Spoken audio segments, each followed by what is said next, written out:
আমি এরকম অনেক ঘর দেখেছি যেখানে সারাদিন বিছানার চাদর টান টান থাকে। কি সুন্দর সেই সব চাদর বালিশের কাভার, জানলায় ধপধপে সাদা পর্দা, কুশি কাটায় বোনা টেবিল ম্যাটগুলো দেখে মনে হতো ফুটে থাকা জুঁই ফুল। ঘরের আনাচে কানাচে পর্যন্ত ঝকঝকে তকতকে।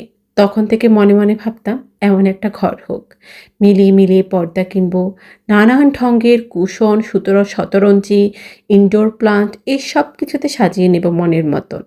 আমি এরকম অনেক ঘর দেখেছি যেসব ঘরে সারা বছর তাজা ফুল থাকলেও ফুলের সুবাস নেই। ঝকঝকে স্বচ্ছ কাঁচের গ্লাস ডাইনিং টেবিলে থাকলেও সম্পর্কে নেই কোনো স্বচ্ছতা। বয়স বাড়ার সাথে সাথে এই জিনিসগুলো স্পষ্ট হতে থাকে চোখের সামনে। বসার ঘরে লাখ টাকার ডিভান থাকলেও সেখানে হাত পা মিলে আড্ডা দেওয়ার বন্ধু নেই। একবার এক ঘর দেখেছিলাম, ঝিলমিলে যেন সোনায় মোড়ানো বসার ঘর, কিন্তু মায়ের হাত নেই মাথায়। মায়ের খোঁজ বৃদ্ধাশ্রম। সেই থেকে আমার বোঝা হলো, আমার টান টান চাদরের ঘর চাই না। আমার বিছানায় আমার ভাই বোনেরা দলা পাকিয়ে থাক। আমার বন্ধু আমার বাড়ি এসে থেকে যেন দ্বিধা না করে। আমার মা যখন তখন মেঝেতে দা বটি নিয়ে শাক বাছতে পারুক।